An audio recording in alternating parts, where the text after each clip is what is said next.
This is a Huddle Sports Network broadcast. You can find us on Roku TV, Amazon Fire TV, Facebook, and of course YouTube. Get all your NFL news here first. What's up? What's up? Back again. Man, dude, that intro is fire. I love that song.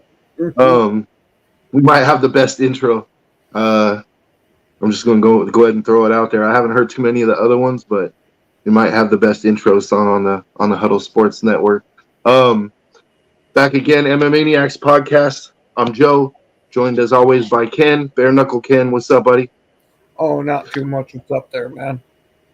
Man, so every once in a while, like, you know, jiu-jitsu has to give you a reminder of just how tough of a sport it is, you know? And it's not, like, I didn't get my ass kicked in sparring or anything. I mean, that would be nothing new. But we're doing drilling today, right? And I'm training with this guy. He's a fucking animal. And so we're doing a position, and his knee grazes my left nut. So I'm like, oh, like, you know, sometimes the grazes hurt worse than the full-on direct shots, right? So I'm like, oh, you know. And then so later on, we're doing a position, and he's going to put the De La Riva hook in, and he kicks my right ball. And so I'm like, oh, like, so now both my nuts are hurting, right? And then so we go like in a position like I'm in his full guard, his closed guard. He goes to grab my gi and thumbs me in the eye. And so I'm just like, what the fuck, dude? Like, am I gonna make it out of this class? Like, you know, oh man, it was just one of them days. Like we were and me and the guys next to us, like we were joking about it. One of the guys, he's a blue belt, Chef Walter. He's all, Joe, you good luck. We did this technique. He's like, good luck. And I was like, oh, I'm not trying no berimbolo. He's all, no, I mean, he's like, good luck. Daniel's going to hurt you. And I started laughing. I'm like, bro, I got 3 minutes to get out of here. Daniel's like, oh, that's plenty of time. So, you know, it's like, you know, jiu-jitsu is not for the weak of heart, man. You're going to get kicked in the balls. You're going to get kneed in the face. I've had all of them happen to me. Take a thumb to the eye. You know, all of it, dude. It's just accidents happen. You know, you're in a rough sport. It's not for pussies, dude. You know. So, but yeah, it was fun. It was funny, and actually, it's interesting. Like, it's not really MMA related, but it is martial arts related. So, remember I told you that I bought a wakizashi, right? And I was like, I bought one for myself, and I bought one for my oldest daughter because she's starting to get into Japanese swords. Well, her wakizashi showed up, and so I went and I showed it to my professor today. Showed it to some of my classmates. They were like, "Oh, that's dope," you know. But yeah, it's pretty cool, dude. It's almost 500 years old. It's from the Muromachi period. But it's like a little baby wakizashi. Like the cutting edge on it is only like 13 or 14 inches, but it's perfect for my daughter. It's like, you know, it's the perfect sword size for like a girl, and especially like a young girl. So it's in shirasaya. It's in like a wooden storage, you know, sheath. It doesn't have koshira yet, but I figured it provides her motivation. You know, she's gonna like. I told her if she saves half the money, I'll give her the other half, and she can have like custom koshira I made for it. So, yeah, she's excited about that. She wants to make like a girly samurai sword with like cherry blossoms and like she wants like on the side of the scabbard. She wants like cherry blossom tree with like sparrows in it and stuff. Which those are actually. It's very traditional motifs in Japanese sword culture, you know, sparrows and cherry blossoms and stuff. But she's gonna do it like pink and like all, you know, girly. So she's gonna have like this girly samurai sword, dude.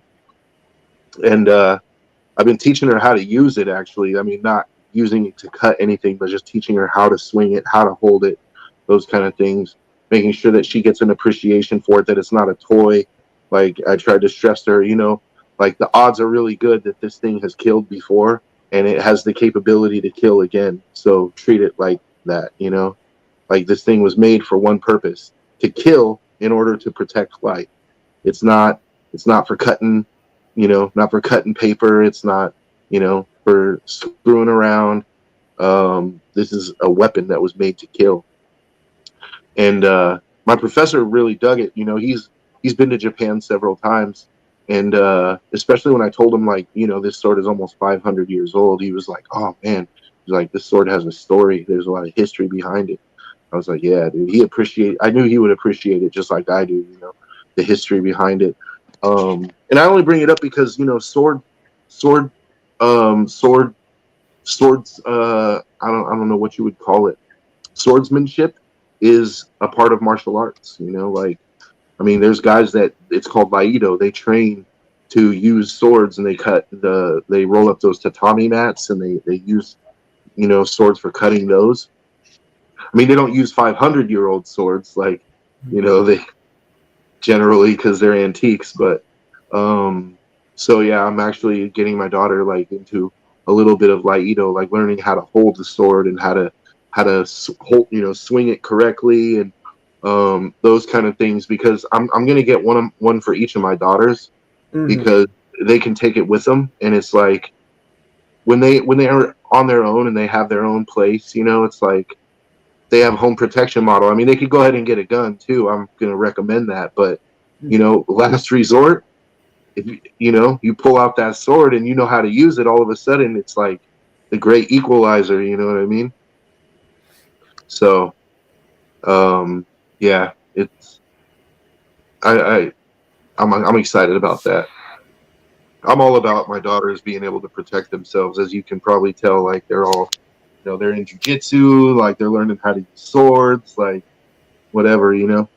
I'm like, if you got to kill to protect your life, then that's what you got to do, and I want to make sure you can do that. You know?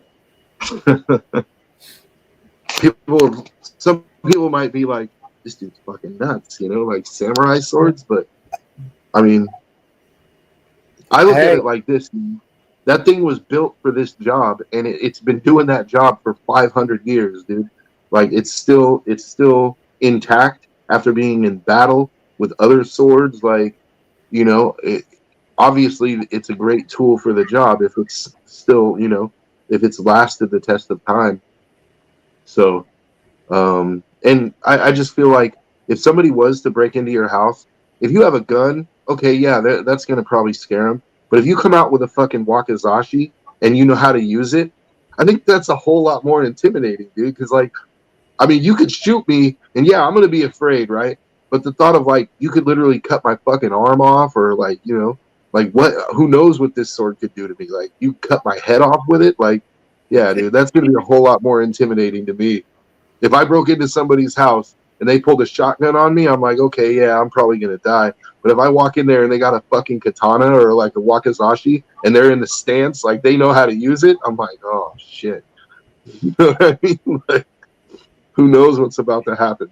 But it ain't good for me. I know that. So, yeah, dude. But anyways, on to MMA stuff. Yeah. Big news today. I mean, it came out a couple days ago, but it came out after our last show. But the super fight has been signed. Zhang Weili and Valentina Shevchenko for the flyweight title. Ken and I were just talking about this fight, saying that this fight needs to happen now. It needs to happen soon, because while they're both at the top of their game, because already it's kind of debatable if Valentina is still at the top of her game. She's looked vulnerable in some of her recent performances, so she might be past her absolute prime, but she's still dangerous, and so it creates an interesting possibilities, an interesting fight. Let's talk about this fight, Ken. So, what are your initial impressions of this fight? Oh, that definitely glad it's happening, because I've been a fan of Zhang Weili for a little bit here. Because holy hell, is she one hell of a good boxer and hits like a damn tank. Yeah, she's got tremendous power for her size, and if you look at just her build, I mean, she's a buff chick, dude. Like, she's built like a brick shithouse, dude. You know, like, she's got biceps like when I was in my heyday, when I, a few years ago when I was like lifting and like had them Stone Cold Steve Austin biceps, like I didn't say Ultimate Warrior, I said like Stone Cold Steve Austin, dude, she's got, I mean, real talk, dude, she's got, her arms are huge, dude. Yeah, but And her legs too. I was gonna say Shevchenko's got a decent build to her too. Yeah, but I don't think she's anywhere near Zhang as far as muscle definition goes. Like Shevchenko, don't get me wrong, she's built, right? But I don't think she's the physical specimen like that Zhang is, but that's not really her thing. That's not really her game, right? Like she's never been a power striker.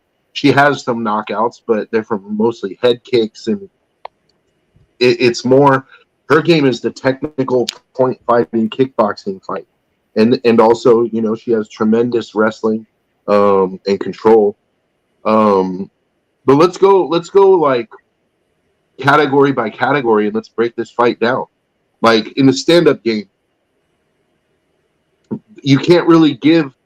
I mean, I know the immediate temptation is to say, oh, it's Zhang in the stand-up game, right?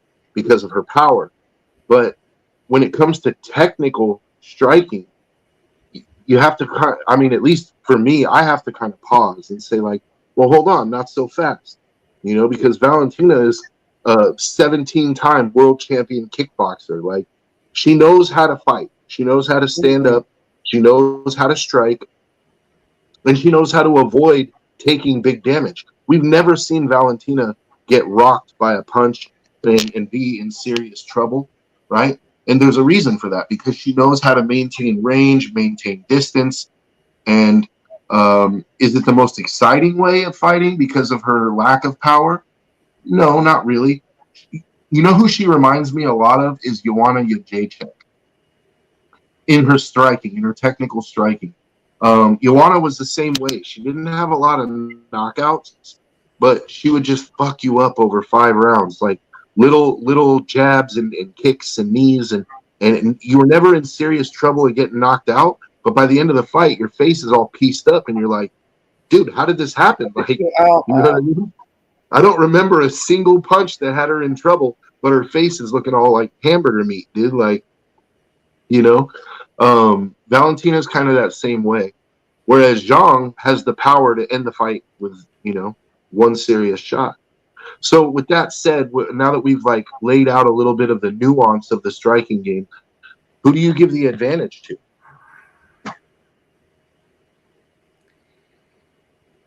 I still got to give the advantage to Zhang Weili, because Shevchenko is a good kickboxer and all that, but the only thing you got to worry about from her is the legs. Other than that, she's just scoring points. But with Zhang Weili, you got to defend everything on the stand-up, because if she doesn't use her footwork and head movement to take away some of that power, one of those lands nice and flush, that can very well end the fight right there. Mm-hmm. It's a very valid point. And it's one of the things that makes this fight so compelling, because to me, the question is, can Valentina maintain that technical point fighting style over 5 rounds and not, it's the classic boxer versus puncher, right? Like, yep. Can Valentina be perfect for 5 rounds and not get clipped? I think that she can, but will she? I don't know. That's I when I say I think she can, I mean I think she's technically skilled enough to do it. But when it comes to will she, I'm not willing to put money on it. Put it that way. Like, Zhang is very technically sound as well. Her striking is very compact. She has a lot of power. Her punches are very straight. She has good kicks. I think I lean towards Zhang in the stand-up department because of the power advantage. But I do think that it's going to be a very interesting on the feet. It's going to be a very interesting technical chess match. You know, I think Valentina is going to look to stay in kicking range. I don't think she's going to engage in too many back and forth exchanges. I think she's going to look to, you know, jab, leg kick, get out, jab, leg kick, get out, and just keep, you know, forcing Weili to walk her down, walk her down, walk her down. That's how I see the path to victory for Valentina. As far as Zhang, she's got to get close, in my opinion. She's got to get close enough to force an exchange where it's like more than one. To me, Zhang's best path to victory is in more than one punch being thrown at a time. She needs to be able to engage or force Valentina to engage in an exchange of more than one punch, right?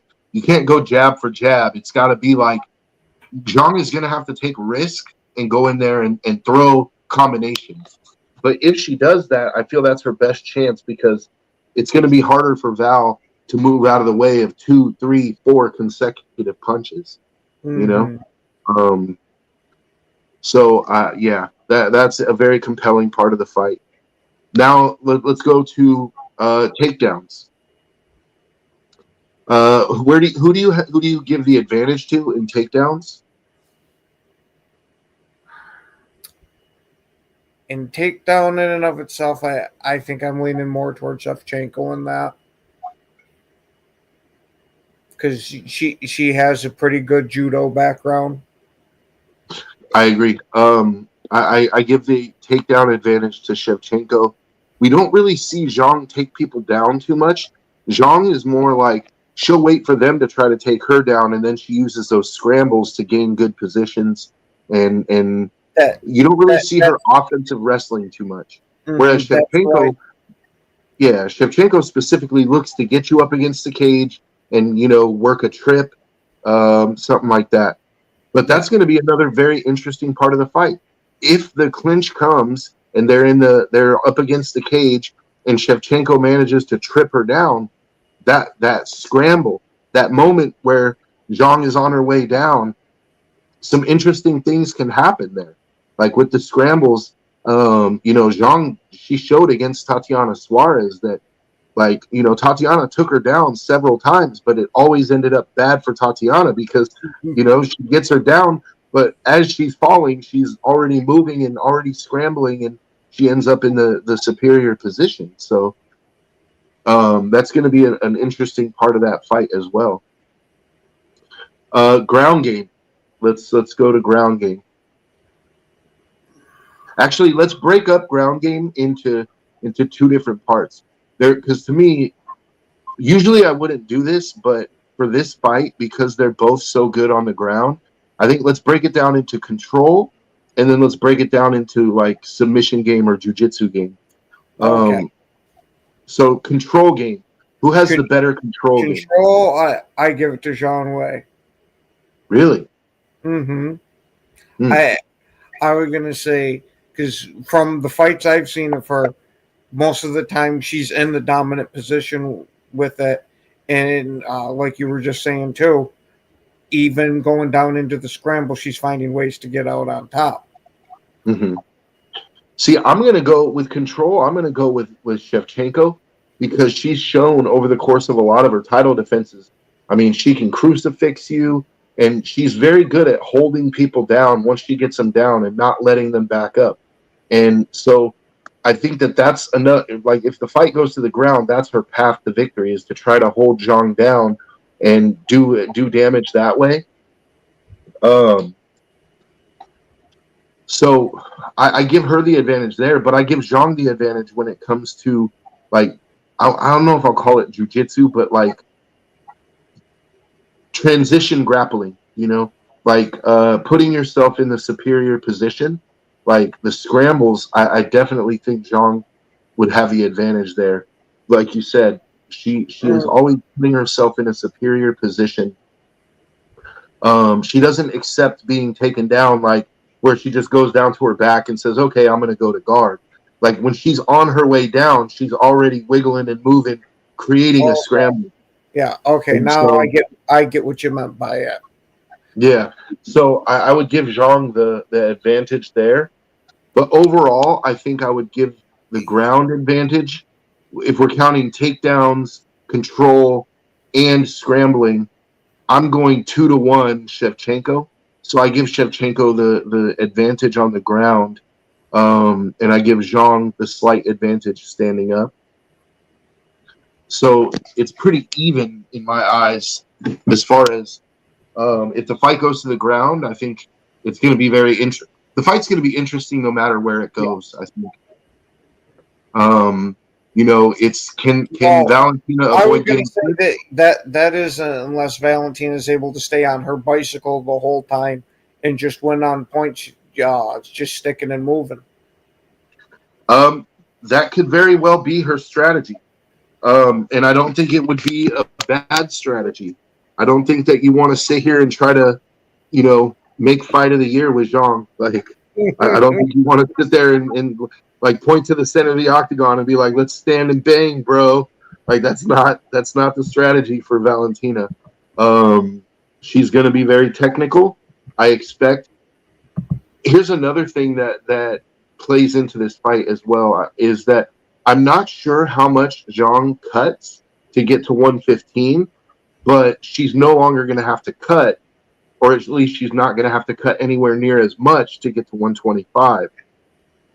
So, whereas Valentina has fought at bantamweight before, and she was comfortable there. Valentina actually has to cut to get down to 25.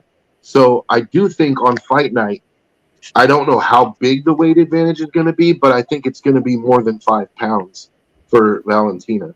I think that it could be 5 pounds, it could be 12 pounds.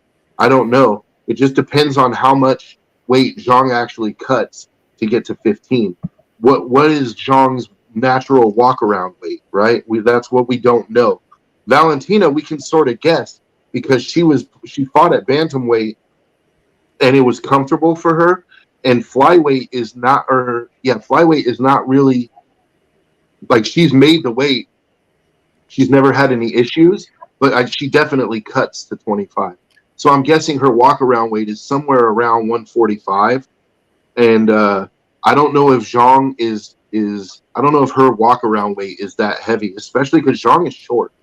Like Zhang is only like 5'2", maybe 5. Can you look up Zhang Weili's height? Yep. Yo, what up, guys? What's up, Nick? Yo, Joe, I was doing some research on the on those Brazilian boys. Your boy Caio fights this Saturday against Imavov, bro. Yeah. And I And expect, Hoofy and your boy Hoofy's fighting Saint. Yo, this is a nice little fight night this Saturday. yeah. And like I said, I fully anticipate at least 3 of these guys will be fighting for titles in the next year or so. Like Kaio's got his chance right now. If he because Imavov is number 1 in the division right now. He's the number 1 contender off that Adesanya win. So if Kaio wins, like he's probably the next title fight at 85. Which and remember we were just you weren't here, Nick. I don't know if you watched the show last week or not, but we were actually breaking that down, or maybe it was 2 weeks ago. Maybe you were on the show. We were talking about the only challenge that Hamzat is really going to have is from a good jiu-jitsu guy. Yeah. Yep. Yeah. That was me. I was on the show with y'all. Yep. Yeah. We were talking about that. So Kaio, we've already been saying that we think Kaio would present the most interesting challenge to Hamzat, right? Yeah, you Because said of his it took jiu-jitsu him ability. 5 years to get his black belt, right? He's the one who took 5 years to get his black belt. 5 years, dude.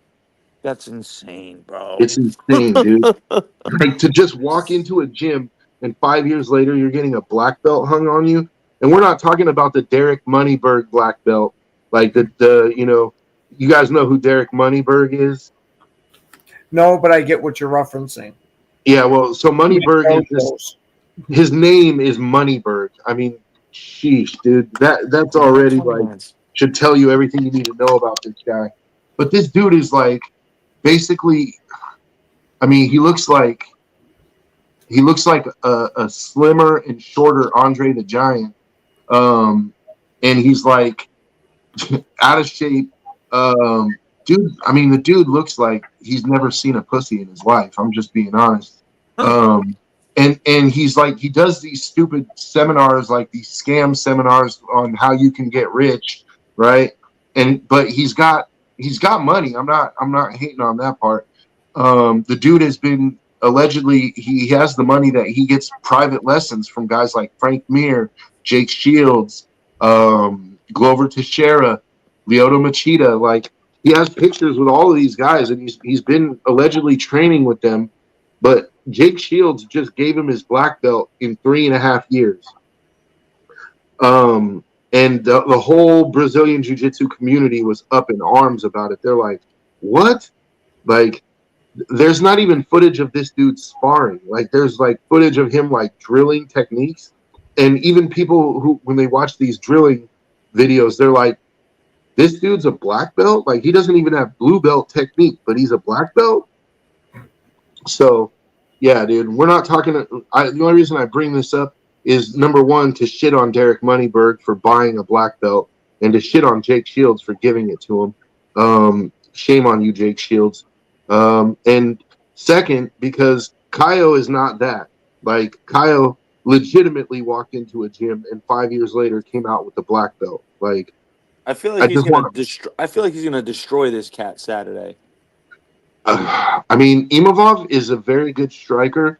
I mean, he knocked out Adesanya, and Adesanya hasn't been knocked out too many times, man. I mean, he got clipped by Strickland, and then he managed to weather the storm, and he lost a really wide decision. He got knocked out by Pereira, where it was like a TKO. He was still standing. But Imavov flattened him. Like, Imavov flattened him. So it's going to be a good fight. But how's his defense? How's his grappling? That's the thing. Is, Because this Kaio kid sounds like if he takes him to the ground, it's fucking slow for Imavov if he takes him to the ground. If he gets him to the ground, like if Kaio can get him to the ground, that's his world. Like, I do believe that's where he has the best chance. But don't get me wrong, Kaio can strike too. Like, all of these fighting nerds, they all can strike.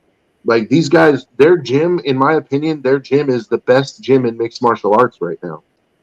Like, they've got a whole team of killers, and they all spar with each other. They all, iron sharpens iron, man. So Kaio, even though he might, let's say he's not the best striker of the group, he's still the worst striker on that team. The worst striker on that team is still a fucking killer. You know what I mean? Like, and then you've got Pratis, you've got Jean Silva, you've got Hoofy. Like, they've got a good 5 or 6 guys that are going to be, eventually, if not champions, are going to be in contention for championships. But yeah, Kaio this weekend, that's going to be interesting. But we were talking about Valentina and Zhang because they just signed that fight, and it's happening. Which one is that happening at 21 or 22? 22. 22. That would be November or December? November 15th. November 15th. Zhang Weili versus Valentina Shevchenko. Now, last week, Ken and I were talking about this fight, and we said this fight needs to happen now. And this is before they announced that the fight was signed. We said this fight needs to happen now while they're both still on top of their game. We don't want to wait and where Valentina's already, declined, and because those fights, when they put legend versus legend like that, a lot of the time, you got to make sure it's the right time, and you can't do like what they did with Floyd and Manny. They made him wait too long and stuff. Like, that fight was like 3 years late. Exactly. The fight that we would have got, if that fight would have happened on time, people would still be talking about it. The fight that we ended up getting was a dud. And I'm glad that we're getting this fight now. I think this fight would have been better a year ago, maybe a year and a half ago, because Valentina she's 37, man. Like, she's, and she's looked more vulnerable in her last couple of performances. She definitely has shown some chinks in the armor, but it's to be expected. I mean, she's 37 years old, dude, and she, in my opinion, without a doubt, she's the greatest flyweight, the greatest women's flyweight of all time already. I think that's been established. She has something like 7 or 8 title defenses. Um, but this is a fight that for her legacy, I mean, if she beats Zhang, I think she gets into that GOAT conversation. Um, what do you guys think about that?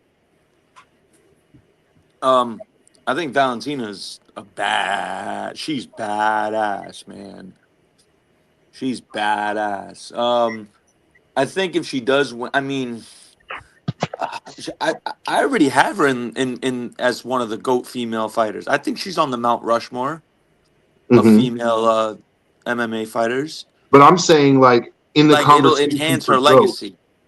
like, as far as her legacy goes, if she beats Zhang, do you think that puts her over Amanda Nunes? Honestly, this may be controversial.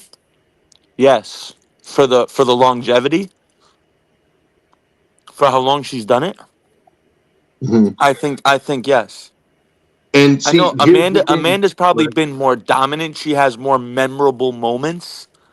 You know what I mean? But when we talk the totality, the longevity, yeah, Tina's up there. She's got to be up there. And a win against Zhang, oh yeah, that she it's already established, but that just like it's like certified. You put the stamp on it type thing. You know what I mean? I agree. But here's the thing. As soon as we talk about this, as soon as we bring up, like, even putting her in the same sentence as Amanda, people like the casuals are immediately going to say, well, but Amanda beat Valentina twice, right? Like, both times was decision. And the second time, I mean, it was more than 50% of actual I thought MMA fans Valentina who won actually that watched it. second fight. I Honestly, thought she did too. I thought Valentina deserved that second fight. But they weren't going to give it to her because Amanda was Amanda. They're gonna, she gets that love from the judges because it's the John Jones effect. When you're a dominant champion, you get the benefit of the doubt. Like in very close fights that you probably should have lost. Like it's an unfortunate part of combat sports, but let's just call it for what it is. When you've been a dominant champion, then I you get mean, the benefit of the Joe, doubt, like where a challenger basically has to dominate you in order to take your title away. And that's not the way I'm the looking. rules are written. The rules are I'm looking written at that a. I'm looking at a situation. December 8th, 2018. She beats Joanna, and she gets the title. Right. She Mhm. gets the title. December 2018. She goes and has one, two, three, four, five, six, seven, 8 straight title defense wins from December 18th, 2018, winning it all the way to June 11th, 2022. And then she lost March 4th, 2023. So she went 5 years. And I'm looking at this submission, decision, TKO, decision, TKO, decision, TKO, TKO, split decision. More than half of them are TKO knockouts. Like, this is an impressive resume, and the people she beat too, Jessica Andrade, Joanna. I mean, actually Jennifer Maya, she was pretty good. Caitlin, the quality could definitely be better, but I mean, she beat Juliana Pena, she beat Holly Holm, she beat she got 4 losses, and 2 of them are to Amanda. And like you just said, that second one, real dicey, real dicey. That could have I'm went glad either somebody way. else said it. So it's not me just meat riding her, dude. Like I'm telling you, Shevchenko, like she is up there. And I think that this fight, if she can manage to pull it off against Zhang, I I I don't think it's blasphemy to say that she might surpass Amanda. Like Amanda, it's considered blasphemy. But if you look at Amanda Nunes' title defenses, right, and look at the opponents that they beat. Like Amanda, she beat Cyborg. Okay, that was an impressive win. I'll give her that one. She knocked She beat. she knocked I love Cyborg. Misha. I love Cupcake Tate, but like she wasn't. She wasn't like like one of the. I never considered one of the best women fighters. She beat her for the title, and then she beat Ronda. Ronda was done in 2016.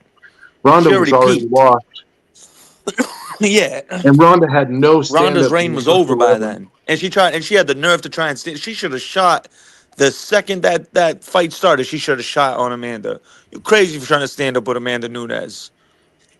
Yeah. The only one who could And stand up with then her is Tina, is Valentina. here's the other thing.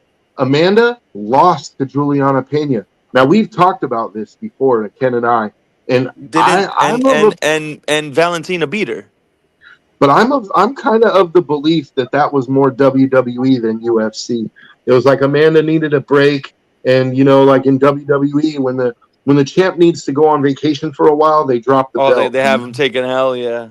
They drop the belt, and then they come back later hungry, and they win the title in convincing fashion, and that's exactly what happened.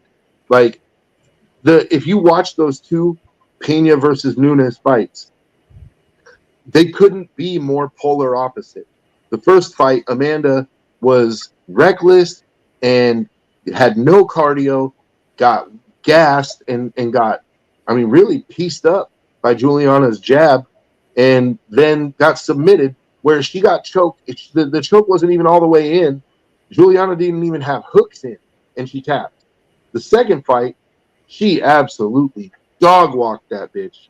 Like, I mean, dude, that that fight, it was 50-43, and that fight literally could have been 50-40. They could have gave her a 10-8 round every round.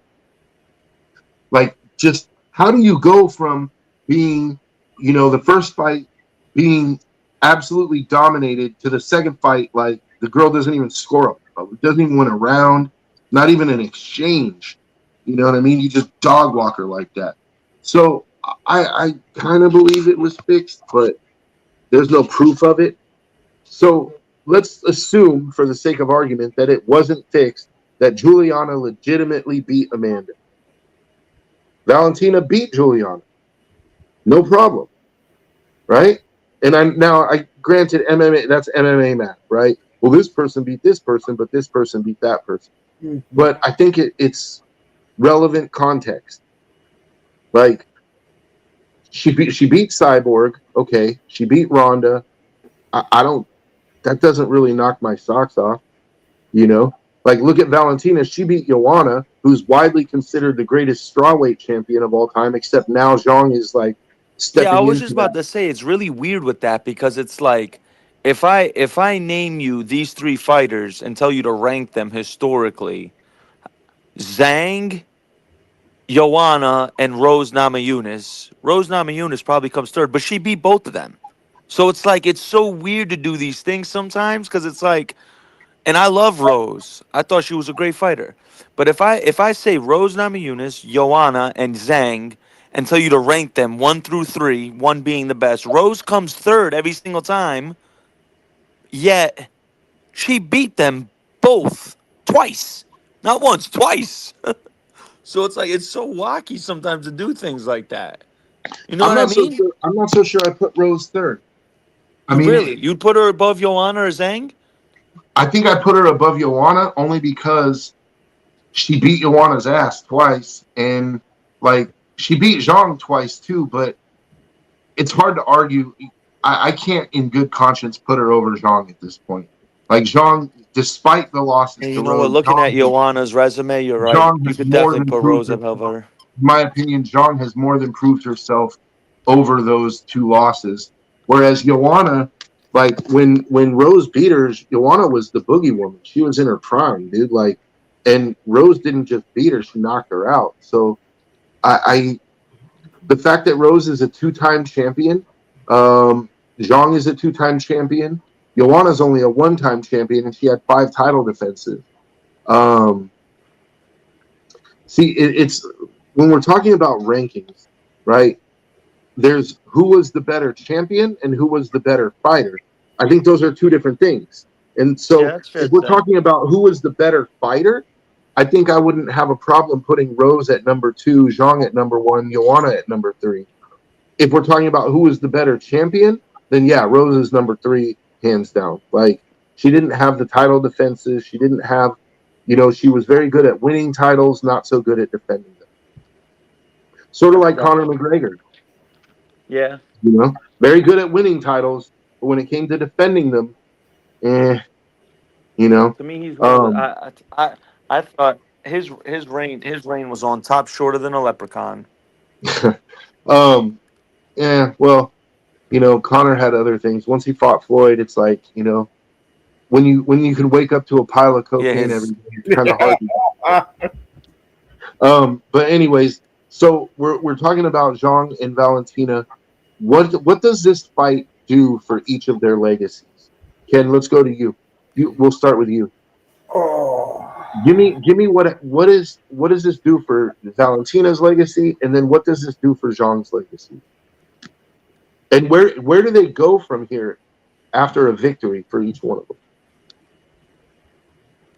well, you got to assume with Zhang Wei Li, with her giving up the belt, she's now going to stick around in this weight class and try and run through the gauntlet there a bit. But she's also starting to near the end of her career, so I don't know how many fights she's got left in her. But getting Valenchenko's scalp on the wall, it's a pretty damn good scalp to hang up there. And for Valenchenko there, or Shevchenko, wow. Um, Again, Zhang Wei Li is a beautiful scalp to put on the wall because she's dominated a lot of people she's fought with her stand up, and she's damn good on the ground too. So you got to assume it's gonna, at least from my perspective, whoever wins, it's almost gonna do the same thing for them. Is it's gonna give a nice, decent boost to their legacy. When you say a decent boost, I mean, to me, I think it's more than a decent boost. I think whoever wins this fight is going to catapult themselves into that rarefied female GOAT air. Like they're going to be. I think it's fair to put them in the same conversation as Amanda Nunes, because if Zhang wins, she's now a 2 division champion. If Valentina wins, her dominant reign at flyweight plus taking out Zhang, I think, and the fact that many people believe she beat Amanda in one of those fights, I think that solidifies her as possibly the greatest female mixed martial artist of all time, even over Amanda. As I, crazy as I it I might sound, agree. I agree. but I think when we're looking at Valentina and Zhang, we're looking at two of probably, if we're looking like the quote unquote Mount Rushmore of female fighters, you're looking at two out of the four possibly fighting mhm, in this fight. mhm, I You know what I agree. mean? Like me personally, them two, Amanda, and I'm thinking of who would be that fourth, maybe Chris Cyborg, but Maybe Alana. maybe. I I don't know mean, about I, that. I don't know if she automatically gets on there. I'm just throwing it out there. Like she's the next one I could think of. Maybe Cyborg. Maybe Alana. Um, who else? I mean, Yeah, I'd probably there's say Amanda, Cyborg, Valentina, and Zhang Wei Li. I think that's the four. it's pretty fair. But so what? So I think for each fighter, it does numbers for their legacy. The winner definitely gets catapulted into and viewed as in a higher regard for Yeah. sure, and possibly a title shot could be looming for the winner. So the thing is, there's with Zhang. If Zhang wins, I feel like there's room to run still because Zhang still has more fights. If Valentina wins, I feel like she should put her gloves down in the octagon right there. I think that I don't know if Yeah, she go out on will that type of high. I feel you. Yeah. to go out after just beating like a dominant champion like Zhang and a certified killer like that. Like you're not gonna get a better send off than that unless you're gonna actually go and challenge Amanda and you're gonna beat Amanda. You're not gonna get a better send off. Like sticking around is dangerous for Valentina at this point because she's starting to show vulnerability. She's only getting older. The reflexes eventually are going to go. And, would you rather end on a win like this over Zhang, or would you rather end on a loss to a much lesser contender in trying to win the title back. Like, to me, I would, I think it would be very smart business for her to retire on a victory. Whereas Zhang, if Zhang wins, she's now the flyweight champ. She has a whole run ahead of her. She has to defend that title. She has room to run. I'll just put, from a business standpoint, I actually think it's better for the UFC if Valentina wins and retires, because Zhang is not going to go back down to 115. She's going to stay at 125. She's going to be a contender, and she'll have a chance. She still has enough time left, I think, to still make her stamp on women's I was flyweight. going to say that's what I was going to ask, is how many fights you think she's got left in her. I mean, she doesn't show any signs of slowing down right now, man. So unless like her next fight, she just shows like some drastic decline, I think she's easily got 5 to 6 fights left. Easily. Whereas I think Valentina, before she starts a losing streak, I think Valentina's got maybe 2, 3, maybe 2. Like, she might lose this one. Zhang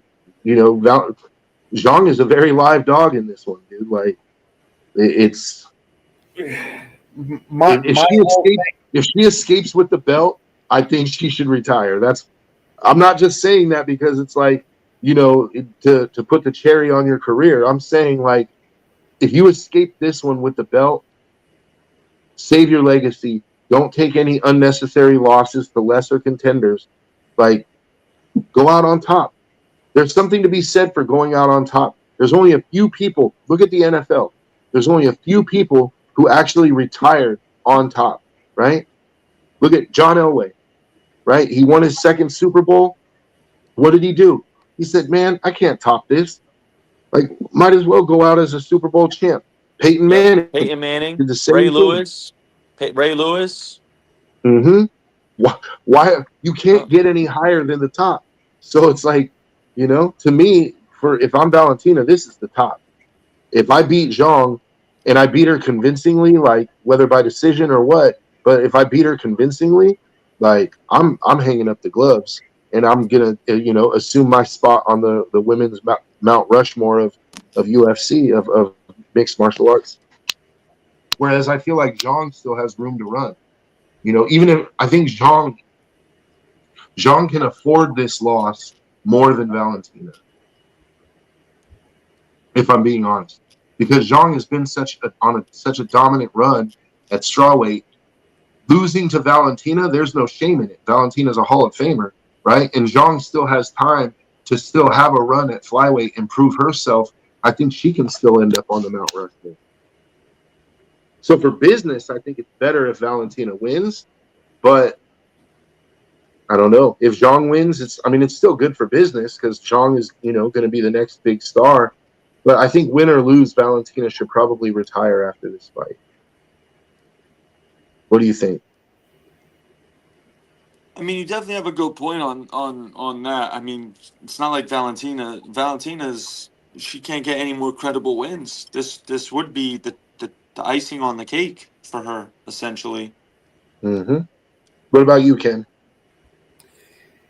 Yeah, I get what you're saying with Zhang Wei Li there, not showing any signs of deteriorating in that, but she still is 36. So I'm used to seeing that fall off the cliff type of performance at some point, and I just worry if she loses here that we're going to see that fall off a cliff before she's able to get the title run, because I would assume if she loses here, she's have to win a couple of fights to get the next challenge for a belt. Mm-hmm. And with that age, to me, you're playing Russian roulette. But I think that's when we're going to find out what she's really made of. Because if you look at, Valentina had to do the same thing. She lost to Alexa Grasso, got a rematch, and they called it a draw, which Valentina should have won. And then Valentina came back and dominated her in the fourth or the third fight. Like, And Valentina, since then, like she's defended her belt.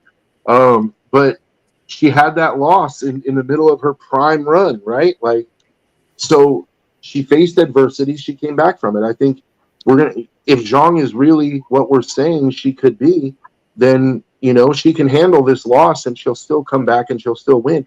And I think it creates some great fights at 125. I mean, look at Zhang versus some of the contenders at 25, like Manon Fiorot, right? Like that would be an interesting fight. I mean, there's a few. Alexa Grasso, I think that would be an interesting fight. There's some interesting possibilities. We went a long time on this one, but you know what? That's fine. We have time to talk about the other cards. But one thing I did want to mention, because it's connected to this Zhang versus Valentina fight, since Zhang gave up her title, now the 115 title is vacant, and they're putting my girl Verna in there against Mackenzie Dern, which, I mean, does anybody here feel like Mackenzie Dern honestly deserves that title shot? I'm going to come out and say, since I've only just gotten back into it the last, year or two, that I'm not familiar enough with her to speak anything on Mackenzie Dern, so take from that what you will. Okay, well, what about you, Nick? Do you think that? Nah. I mean, let's look at Mackenzie Dern's last 5 fights. I don't know. Like, I get, okay, Tatiana Suarez, I think, would have been a much better challenge for Verna. But I get it. She just got lost in dominating fashion to Zhang, so they don't want to give her back-to-back title shots. I can understand that, and I think she might be booked for a fight already. But Mackenzie Dern, did you have her last 5 fights, Ken? Yeah, you got Amanda Ribas. Amanda Ribas. Then you have So what? Tell us the results of these fights as well. Okay, I was gonna say, because I got to click on the name to actually get it to pull up. Oh, I got you. So she beat Amanda Ribas. Then before that, she beat Lupi Godinez. Then she lost to Amanda Lemos. She lost to Jessica Andrade, and she beat Angela Hill. So she's coming off 1 win over Angela Hill. She had back-to-back losses to Amanda Lemos and to Jessica Andrade. Yep. So, and Andrade is on her own losing streak. Like, she is far from her best. I mean, she peaked a couple years ago. Yeah, Andrade is far from her best. She's at best a gatekeeper at this point, and I think she's like a top 15 gatekeeper. She's not even like a top 5 gatekeeper anymore. Amanda Lemos is the one that, remember when we got in trouble from the UFC for showing footage? She's the one that Verna put that armbar on. Remember when I broke that armbar down? That high-level armbar? So Amanda Lemos, she's a good fighter, but she's not on the level of Verna, and she beat Mackenzie Dern. So I don't feel like Mackenzie Dern deserves the shot, but I'm glad to see that Verna is getting a shot at the title, and I feel like she probably got the easiest route. Like, to be honest with you, I think Mackenzie Dern is a jiu-jitsu specialist, but Verna is a high-level black belt. So I think Verna can actually stand up. Verna can actually box. So I think it's going to be an interesting fight. And I think Verna's going to win. And I'm glad to see Verna get her shot, because Verna's not a spring chicken, dude. She's probably in her mid to late 30s as well. But Verna's coming off like 5 straight wins. So Verna deserves a shot. Yeah, she's 37 herself. Yeah. This is her last shot. I want to see Verna win, even if she doesn't get a single title defense. I just want her name to be put in the books that she was a champ, because she deserves it, man. Her jiu-jitsu is so high level, dude. Like, if you go back and watch that Yan Xiaonan fight, dude, she, and here's the crazy thing is Jan didn't tap. I don't know how she didn't tap because Verna broke her arm like 3 different freaking times in that fight. Ken, you remember that fight? She had her arm twisted every which way 3 different times in that fight, and Jan wouldn't tap. I'm like, dude, I'm sitting there watching her arm break in real time, and I'm like, dude, just tap. Just tap. Like, I could see her arm bending and hyperextending, and I'm like, oh, just tap. Just tap.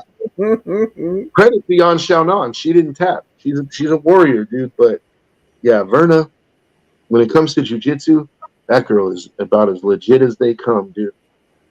So I'm hoping that she gets to win the belt, and it creates interesting fights. Because her first defense, if Tatiana, you got to think if Tatiana Suarez wins this fight that she's booked in, that she'll be the next contender to fight. Verna versus Tatiana. What do you guys think about that fight? That'd be interesting. I was going to say they're both damn good jiu-jitsu practitioners, so you got to assume that fight's going to go to the ground. I don't know who I give the edge to jiu-jitsu wise. Oh, I think I'd give the jiu-jitsu wise, I'd give it to Verna, but grappling wise, like wrestling wise, Tatiana is a monster, dude. And I think that Tatiana might be able to hold her down and control her with her size and her strength. It would be an interesting test for Verna. Like, Verna would have to catch something, like an armbar. She would have to really, she would have to do some high-level shit like she did against Amanda Lemos. I was going to say, do you doubt that she can do that? I don't doubt that she could, but I think it's going to be more difficult than it was against Amanda Lemos because Tatiana has attributes, man. Tatiana is tall. She's tall. She's very strong. But Zhang exposed a hole in her game. Like, Tatiana is very good at offensive wrestling, but her scrambling game is not very good. Zhang exposed that, you know? Like, Tatiana was consistently able to take her down, and then what happened? On the way down, it's like she ended up in better positions, you know? Hey, thanks for listening, Brett. Thanks for watching. Y'all fellas be easy, man. Take care. Thank you. Good luck to your oh, are you out of here, Nick? Yep.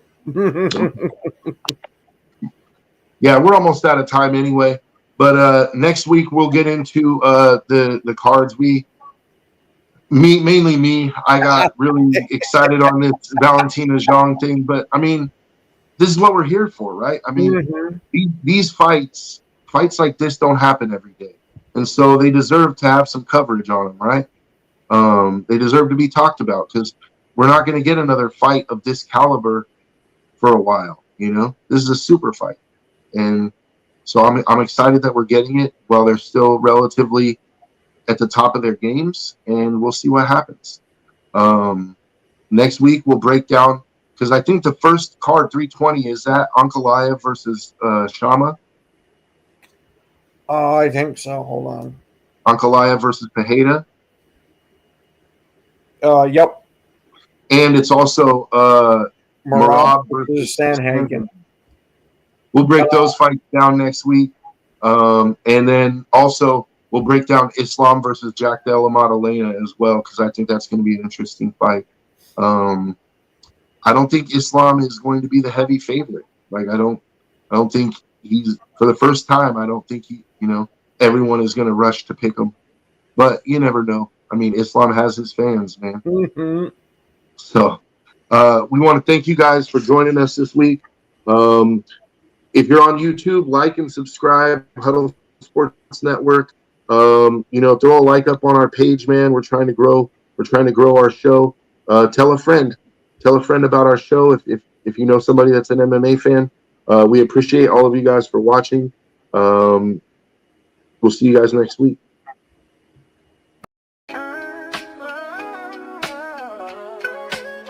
Yeah, yo, it's game time. Ain't no messing around. Huddle Sports Network, the best in town.